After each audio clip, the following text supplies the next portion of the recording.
Hello everybody, and welcome to the t-test lecture. So, what are we going to be doing? Well, we're going to talk about what t-tests are, and then which t-test we are going to be using specifically. Then we're going to go over some formulas and examples, and then talk about critical values in some more detail. So, what are t-tests? Well, they are primarily used to determine if two groups have statistically significant differences in some variable mean. For example, are left-handed or right-handed people happier? Well, you could test the two groups, being left-handed and right-handed people, and you could look at the mean of happiness between the two groups. Or, are men or women taller? Well, there you'd be looking to see the two groups, men and women, and if one of them is higher in a variable mean, your height mean, for example. The first test we're going to talk about is the independent samples t-test, and this is the one we are going to be doing. This is where group members are in one group or the other. So for the purposes of this test, people would have to be either in the left-handed group or the right-handed group, or in the male group or the female group. There's no overlap between groups for independent samples t-tests. For dependent samples t-test, also called matched samples t-test, is where group members are in both groups. Now, typically when this occurs, this is in a pre-test, post-test experimental situation. So for example, if you wanted to do an experiment where you looked at happiness and wanted to try to make groups happier based on some experimental manipulation, you might bring them into the lab, give them a pre-test to see how happy they are, then do some experiment, and then do a post-test 2 weeks later to see if your experiment did anything. So you would have both groups in your sample. We are only going to be doing the independent samples t-test, but I just want to let you know about this other type that is relatively commonly used, and you might see it in journal articles that you are reading. So we are first going to start by talking about null and alternative hypotheses. So for your independent samples t-test, this is always going to be your null and alternative hypotheses. Because the purpose of the t-test is to see if there are differences in means between groups, well, that's what your hypotheses are about. So your null hypothesis is always going to be that the mean of one group is equal to the mean of the other group. Remember that for null hypotheses, you're saying that there is no something, no relationship, or no difference, no whatever it is. So the null hypothesis is there is no difference, and therefore they are equal. Your alternative hypothesis is that the group's mean for group 1 is not equal to group 2. And it's as simple as that. Now, let's say we have this example on the right where you have a counseled and control group, and you have scores on some variable, let's say happiness. The counseled group had a happiness counseling session, the control group didn't. Well, in this case, the null hypothesis would be that the mean for the counseled group is equal to the mean of your control group. The alternative is it's not. So it's always going to be in this format. If we were looking at left-handed or right-handed people, it'd be the mean for left-handed is equal to the right-handed people, or it's not. When you run a t-test, you get a statistic. In this case, it is a t-value, or t-statistic, or t-obtained. We typically will use t-obtained simply because it's the smallest, so for using it in formulas, it works the best, but they are interchangeable. The larger in magnitude your t-value, the more likely you think that differences between groups are statistically significant. So the purpose in t-tests is to see if the means are different, as we have said. And sometimes you could have two different groups, let's say men and women on some variable, and men have an average of 10.5 and women have a difference of a mean of 10.6. Is this difference between 10.5 and 10.6 important, significant, large? Well, that's what the t-test is supposed to help inform you about. So the larger the t-value is that you get, the more likely that differences between those two means are actually significant. Now, when you're doing this, there is an assumption, and that assumption is that people in your study are randomly assigned and randomly selected, meaning that when you're going to do some grouping variable, like let's say you have or want to do a situation in which you have 100 people, well, and 50 in each group, it means that you would randomly put 50 people in one group and 50 people in another group. You do not let them pick their groups. And the reason for this is that we assume that if you randomly assign people and you have a large enough sample, that there's not going to be any differences other than what your manipulation is. So you would assume that if you have large enough groups and you randomly assign people into them, that you'd have the same number of left-handed people in each group, have the same number of people who are very happy, same or similar number of people who are clinically depressed. All of these types of differences would kind of balance out in random assignment. And you assume that mathematically, but we would also oftentimes test for those differences. So, how could this work for a treatment scenario but not other groups? Well, I'm going to want you to pause and think about this question for a second, and then when you're ready, go ahead and resume and we'll talk about it. All right, so in a treatment scenario, you can randomly assign people into groups. You get 100 people, you just randomly assign them into one group or the other. But some other groupings might not work. For example, if you want to look at the differences between men and women, well, people are not randomly assigned to be men and women. There are other differences between men and women as opposed to simply this treatment scenario alone. Or if you want to do one on depression and you don't randomly assign them, maybe one group is more depressed than the other group, and so your treatment might not be doing something. It might be the pre-existing differences between the groups. So unless you have random assignment, you don't know that. So let's look at the equation now.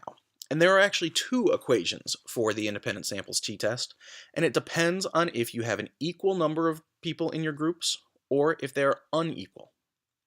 This first equation is the longer of the two, and it is when you have unequal groups. And that would mean that you could, even if there's a very small difference, if there are 50 people in one group and 51 in another group, then you use this equation. It is only if they have the exact same number of people in the two groups would you use the other formula, which we'll talk about in a couple slides. But let's walk through the equation. So the t obtained is equal to the mean of group 1 minus the mean of group 2 over the square root of everything under here. This is important. One of the things people often do is they will only square root part of this, but you have to square root the entire thing. So it's the square root of, in the first parentheses, we have n1, meaning the number of people in group 1, times the variance of group 1. And let's go through this, the notation here real quick. So SD squared is variance, you remember. And remember, subscripts tell you which group you're talking about. Just like n sub 1 is group 1. Well, SD2 sub 1, well, that's the variance of group 1. So we have n1 minus 1 times the variance of group 1 plus n2 minus 1 times the variance of group 2. Then you will divide that by n1, number of people in group 1, plus n2, number of people in group 2, minus 2. The denominator is very simple. Then, once you get that value, everything in the brackets, you'll multiply it by 1 divided by n1, number of people in group 1, plus 1 over n2, number of people in group 2. Then you will multiply those two together. You'll square root it, and you'll take the numerator divided by the denominator. So really, this is not that bad. It looks intimidating, but it's not that hard. You guys have already calculated means. You've already calculated standard deviations and variances. So the only thing that we haven't really done yet is get the number of people in a group before. Well, that's not hard. You just count the number of people. So what is difficult about this equation? Well, just as a warning, the hardest thing is order of operations and keeping things straight. So in order to do this successfully, you're really going to have to be careful about the order you go through everything and that you do it in an orderly fashion. Meaning, every step along the way, I would rewrite the entire equation like we're going to go through. So, just to put it a different way, what do you need when you're talking about t-tests? Well, you need to first figure out the number of participants in each of your groups. And if your group sizes are different, you use this one. If your group sizes are the same, you'll use the other one. Then you just need the mean for group 1, the mean of group 2, variance of group 1, variance of group 2. So really, it's not that bad at all. Now, one thing people often wonder is, does it matter which group is group 1 and which one is group 2? Would it matter if you called men group 1 and women group 2? Or left-handed people group 1 and right-handed people group 2? Or vice versa? Well, take a second and look through the equation and see if you think it would matter and how it would influence it. And restart the recording whenever you are ready. So, if you look at the equation, you'll notice up here there'll be difference. You'll take one minus the other or the opposite. But really all that will do is give you a negative sign one of the times. So let's say group 1 mean is 10 and group 2 is 5. 10 minus 5 is 5. If you switched that and group 1 was 5 and group 2 had 10, it'd be negative 5. So if you switch the groups, the numerator will be negative or not, depending on your numbers. Otherwise, none of the rest of it is influenced if you changed up the groupings. Notice you need this chunk plus this chunk. If you switch the order, it's going to be no different. You need n1 plus n2. Well, if you did n2 plus n1, or switch the numbers, it's not going to be any difference. 10 plus 15 is equal to 15 plus 10. The same over here, 1 over n1 plus 1 over n2. It's not going to change anything if it's different. So the only thing that will be different in an independent samples t-test, if you have your groups switched, that will be the negative sign. So let's say that you decide that you want to put left-handed people in group 1, or make them group 1, and right-handed people group 2, and your friend is doing their homework and they switch it up. You guys will get the same answer, except one of them will be negative. And that does not matter. So there's no right or wrong when it comes to that. The only thing you need to do is make sure that all of the ones, group 1s, are the same. So you can't do the mean of group 1 and then say n1 is actually n2. That doesn't make any sense, right? So you need to keep those straight. Otherwise, you're okay. Now, if you have equal sizes, meaning group 1 has, let's say, 10 and group 2 also has 10, then you do this smaller equation, which takes all of those n1s and n2s out and just replaces it with n, in this case being number of pairs. So you still do the mean of group 1 minus the mean of group 2, still divide it by the square root of, in this case it's just the variance of group 2, variance of group 1 plus the variance of group 2, divided by n being the number of pairs. So it's very similar to the last equation, but it doesn't have all the extra things because you have unequal groups. So in this case, these are the numbers below, the variances, means, and number of pairs for this counseled and control situation.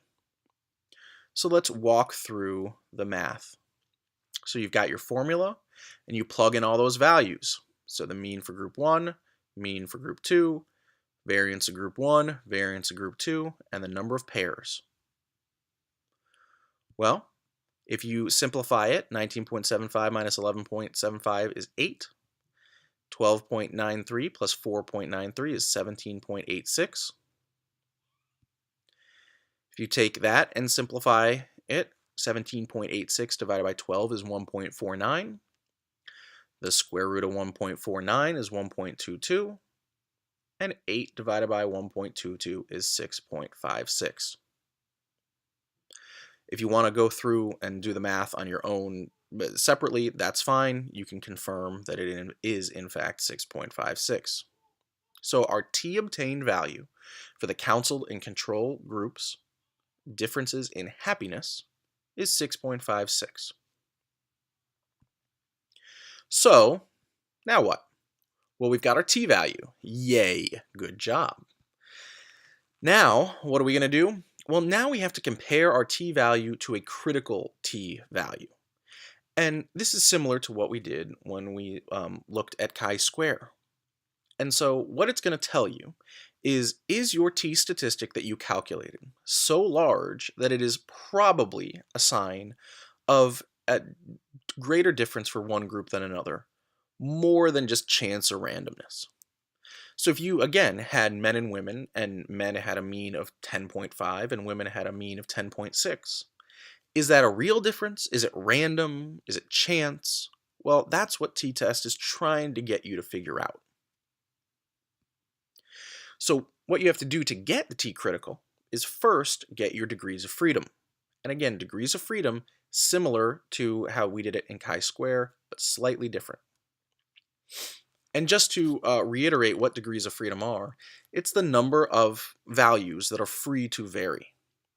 So if you had a group of 20 people and you knew their mean was 20, 19 of the values could sum up to be anything. But because you have to get to a mean of 20 by definition, in the case of having a value of 19 of them be 380, the last one would have to be 20, so they'd add up to 400 to give you an average of 20. In the case of 19 values going up to 8,000, the last value would have to be negative 7,600. So if you did 8,000 plus negative 7,600, you'd get 400, and 400 divided by 20 is 20.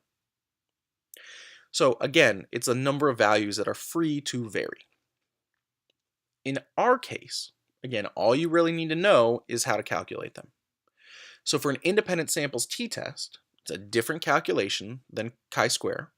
It's going to be the number of people in group 1 plus the number of people in group 2 minus 2. Easy as could be. So if you have 10 people in group 1 and 15 people in group 2, it's 10 plus 15 minus 2, or 23. So in our case, with the counsel and control, there's 12 people in each group. So 12 plus 12 minus 2 is 22. So in our example, degrees of freedom is equal to 22. So that's step 1. Step 2, we got to set our level of significance, or alpha. Now, just as a recap, because we did cover this in chi-square, remember that our alpha is the level of significance chosen. It's also the probability of a type 1 error. And that means the chances of us saying that there is a significant difference between means, but there actually is not. Now, we almost always use 0.05, meaning that only 5 times out of 100 we would expect our results to be due to chance alone. So you're going to have to determine what your alpha is. So how are you going to do it? Well, you could do it by convention, and you could just say it's 0.05 because that's what Dr. Longo told you to. Because that's typically what we do. We just go off of convention. However, you could also determine how conservative you want to be. And not conservative politically, I mean conservative in terms of you want to be really sure that there's a difference. If you wanted to be really sure that there was a real difference between your groups, you might drop down your alpha to 0.01, meaning that only 1 time out of 100 you'd expect your results by chance alone. Alternatively, you could raise the alpha to 0.1, meaning 10 times out of 100. And that might help you find differences, or say there are more differences than you would if you had a lower alpha. Now, there are problems with being conservative. So if you say that you only want to make sure that it's a 1 time out of 100 that the difference is not real when you say it is, well, then you might actually be missing some real differences that you wouldn't be able to pick up statistically. So for you, what do you need to know? Well, you on a test can just say alpha is 0.05 and it doesn't take any explanation. It's 0.05 because it's 0.05. If you change your alpha, you need to explain it. All right, so in our example, we've gone through it. We have our means, we have our variances, we have the number of pairs, we have our counseled and our control group, we've got our t obtained, and we have our degrees of freedom. So now we need to go to our critical t chart. This is similar to the one from chi-square, but it's bigger. This is the one you're going to get on the test. It's the same one that you will get if you search online for it, or at least a similar one. And I'm giving you the biggest possible one, well, not biggest possible, but the biggest reasonable one you will see, so you know how to navigate the really difficult ones. For us, we are always going to assume that we are doing a two-tailed test. So we can ignore all of the one-tailed values over here. If you want an explanation for that, why we're doing that, you can come talk to me or take inferential statistics. So we will look under our two-tailed columns, and which one will we look at? Well, it's whatever our alpha is. So if you're picking 0.05 because it's 0.05, that's fine with me. So most of the time, you guys are going to be looking at this first column alone for your critical t value. Then you have to follow down and see what your degrees of freedom are for your test. In our example, degrees of freedom were 22. So we'll go all the way down to 22, over to 0.05 for a two-tailed test, and we will see that our critical t value is 2.074.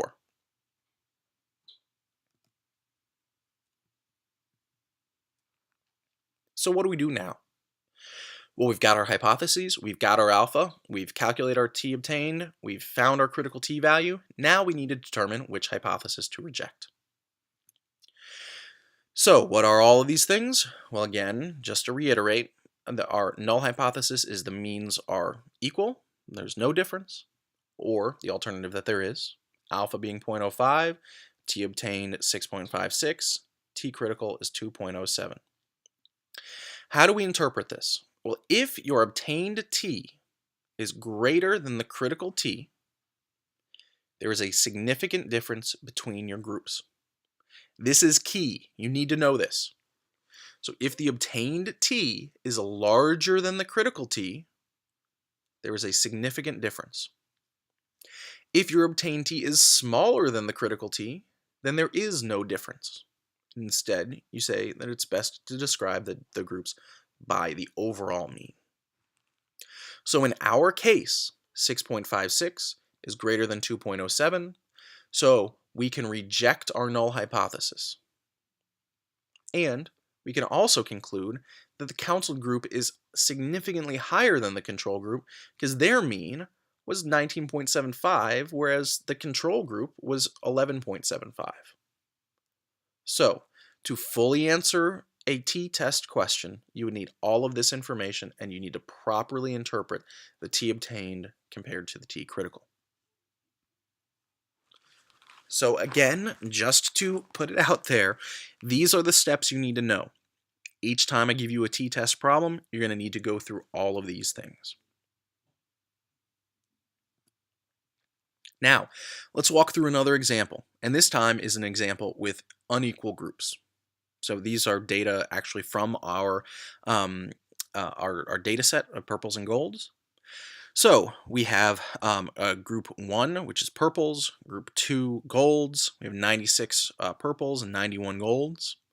We have a variance for group 1 of 1.104, which we're going to round to 2 decimal places. We have a variance for group 2 of 1.057, so that'll be 1.06. And then we have means for group 1 and for group 2. So just like before, we've got our we got to figure out what we're going to do. We are going to first state our hypotheses, and our hypotheses are that the mean for purples is equal to the mean for golds. Alternative is it's not. Always and forever, these are your hypotheses. So we've got step 1. Step 2, we're going to select our alpha. Well, alpha equal 0.05, that's good enough for me. Again, if you do anything else, you need to explain it. So we've got our alpha. Now let's go ahead and calculate our obtained t. Well, we have our formula, the big long formula. We're going to plug everything in. So the mean in group 1 minus the mean in group 2 over the number of people in group 1 minus 1 times the variance of group 1 plus the number of people in group 2 minus 1 times the variance of group 2 over the number of people in group 1 plus the number of people in group 2 minus 2 times 1 over number of people in group 1 plus 1 over the number of people in group number 2. Well, if we simplify this, 4.4 minus 4.36 is 0.04. 96 minus 1 is 95. 91 minus 1 is 90. 96 plus 91 minus 2 is 185. These two values are both rounded equal to 0.01. Moving on, just to give some more space. Now, 95 times 1.1 is 104.5, plus 90 times 1.06 is equal to 95.4. If we simplify some more, 104.5 plus 95.4 is equal to 199.9, and 0.01 plus 0.01 is equal to 0.02. Simplifying even further now, 199.9 divided by 185 is 1.08 times 0.02 is equal to 0.02. The square root of that is equal to 0.15, and 0.04 divided by 0.15 is equal to 0.27. So in this case, our t obtained is 0.27. Now, you might be asking yourself, do you need to go through step by step by step like I just did? You don't necessarily have to, but you are much, much more likely to get the answer correct. Additionally, I can see where you've done your work and I can give more partial credit if you show all of your work as I just did here. So we have our hypotheses, we've got our alpha, we've calculated our t obtained. Now let's find our critical t value. Well, degrees of freedom for this is equal to n1 plus n2 minus 2. 96 plus 91 minus 2 is equal to 185. So now we'll go to our big long chart. We skip over all of the one-tailed values. Our alpha we've decided is 0.05, so we're going to go down and find 180. Well, it's not exactly on the chart.